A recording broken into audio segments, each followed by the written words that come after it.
We are going somewhere, alarmingly fast actually. But since we're not busy other than that, here's a couple of facts. He's not just a regular moron. He's the product of the greatest minds of a generation, working together with the express purpose of building the dumbest moron who ever lived.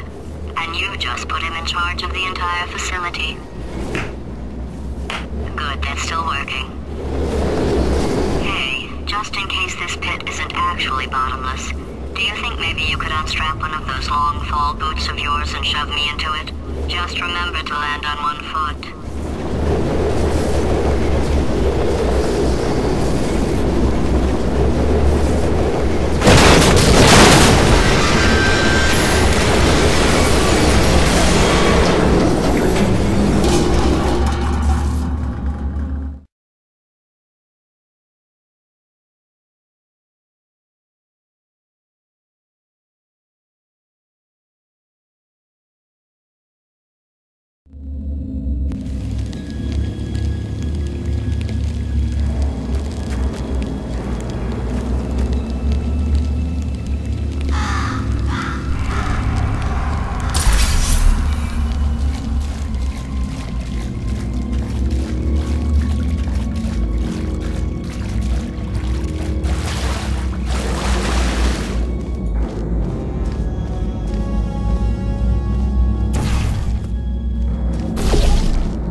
astronauts, war heroes, Olympians, you're here because we want the best.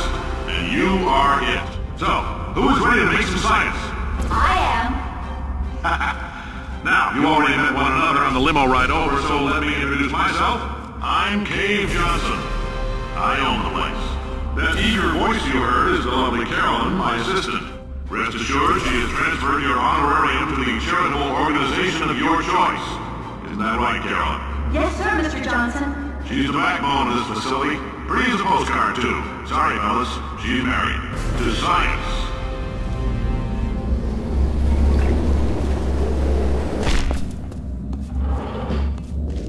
There's 1,000 tests performed every day here in our enrichment spheres. I can't personally oversee every one of them, so these pre-recorded messages will cover any questions you might have and respond to any incidents that may occur in the course of your science adventure. Your test assignment will vary depending on the manner in which you have bent the world to your will. Those of you helping us test the repulsion gel today, just follow the blue line on the floor. Those of you who volunteered to be injected with praying mantis DNA, I've got some good news and some bad news. Bad news is we're postponing those tests indefinitely. Good news is we've got a much better test for you. Fighting an army of mantis men. Pick up a rifle and follow the yellow line. You'll know when the test starts.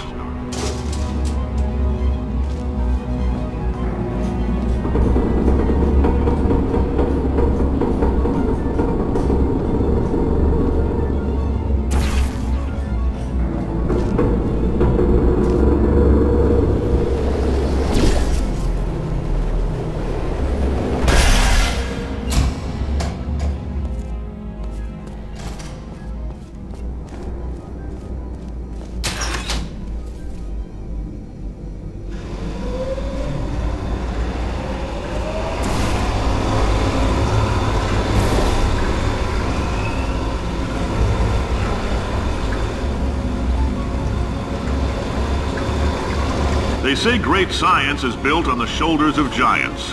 Not here. At Aperture, we do all our science from scratch. No hand-holding.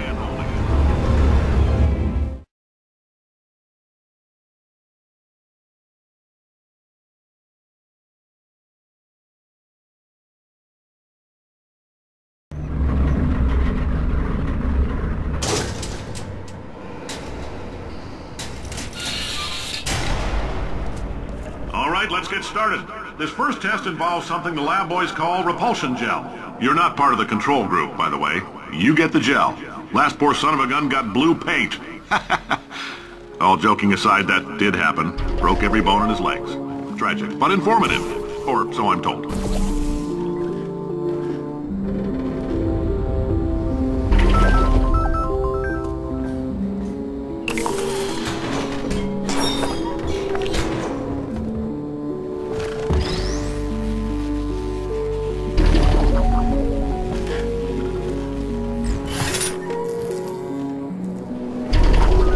Boys just informed me that I should not have mentioned the control group.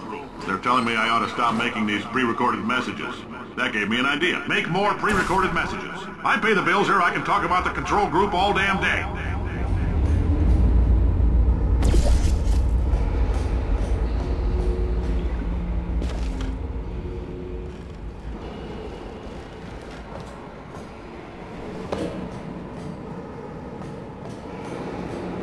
For this next test, we put nanoparticles in the gel. In layman's terms, that's a billion little gizmos that are going to travel into your bloodstream and pump experimental genes and RNA molecules and so forth into your tumors. Now, maybe you don't have any tumors. Well, don't worry. If you sat on a folding chair in the lobby and weren't wearing lead underpants, we took care of that too.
In case you got covered in that repulsion gel, here's some advice the lab boys gave me.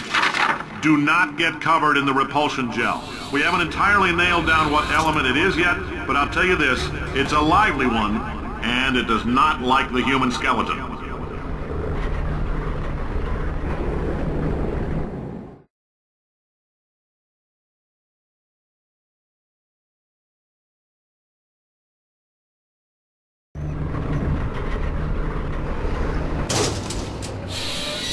All these science spheres are made of asbestos, by the way. Keeps out the rats.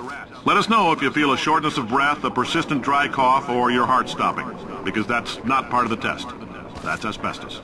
Good news is the lab boys say the symptoms of asbestos poisoning show a median latency of 44.6 years. So if you're 30 or older, you're laughing. Worst case scenario, you miss out on a few rounds of canasta. Plus, you forwarded the cause of science by 3 centuries. I punch those numbers into my calculator, it makes a happy face. I like your style. You make up your own rules, just like me. Bean Counter said I couldn't fire a man just for being in a wheelchair. Did it anyway. Ramps are expensive.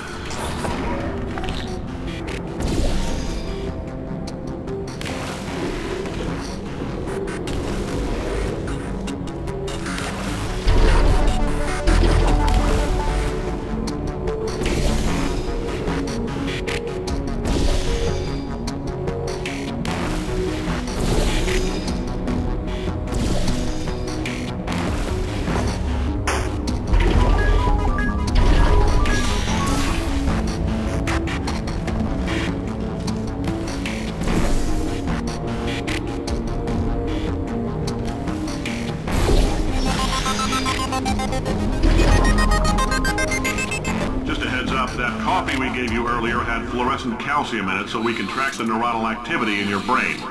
There's a slight chance the calcium could harden and vitrify your frontal lobe. Anyway, don't stress yourself thinking about it. I'm serious.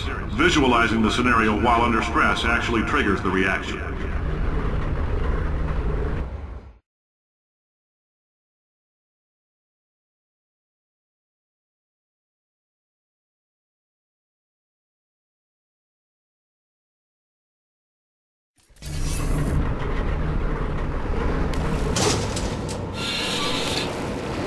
Now, if you're part of control group Kepler-7, we implanted a tiny microchip about the size of a postcard into your skull. Most likely you've forgotten it's even there. But if it starts vibrating and beeping during this next test, let us know. Because that means it's about to hit 500 degrees, so we're going to need to go ahead and get that out of you pretty fast. I'm telling them, keep your pants on. All right, this next test may involve trace amounts of time travel. So, word of advice, if you meet yourself on the testing track, don't make eye contact. Lab boys tell me that'll wipe out time. Entirely. Forward and backward. So, do both of yourselves a favor and just let that handsome devil go about his business.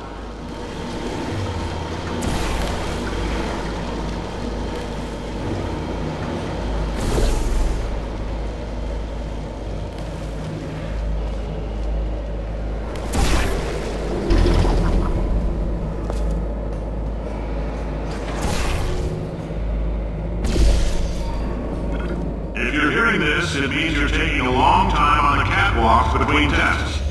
The lab boys say that might be a fear reaction.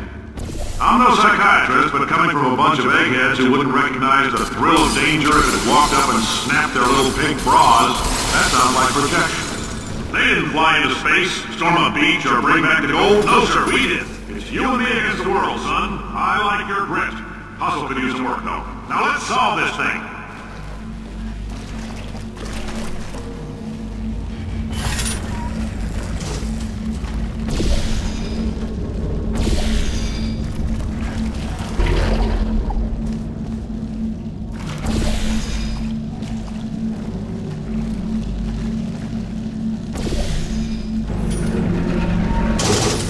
Science isn't about why, it's about why not. Why is so much of our science dangerous? Why not Mary save science if you love it so much? In fact, why not invent a special safety door that won't hit you on the butt on the way out because you are fired? Now you test subject, you're doing fine. Yes, you, box, you're stopped. Out the front door, parking lot, car, goodbye.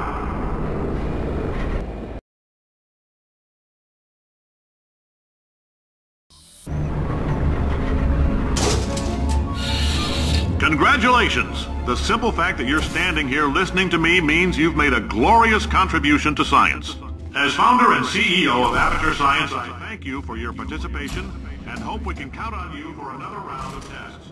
We're not going to release this stuff into the wild until it's good and damn ready, so as long as you keep yourself in top physical form, there'll always be a limo waiting for you. Say goodbye, Carolyn. Goodbye, Carolyn. She is a gem.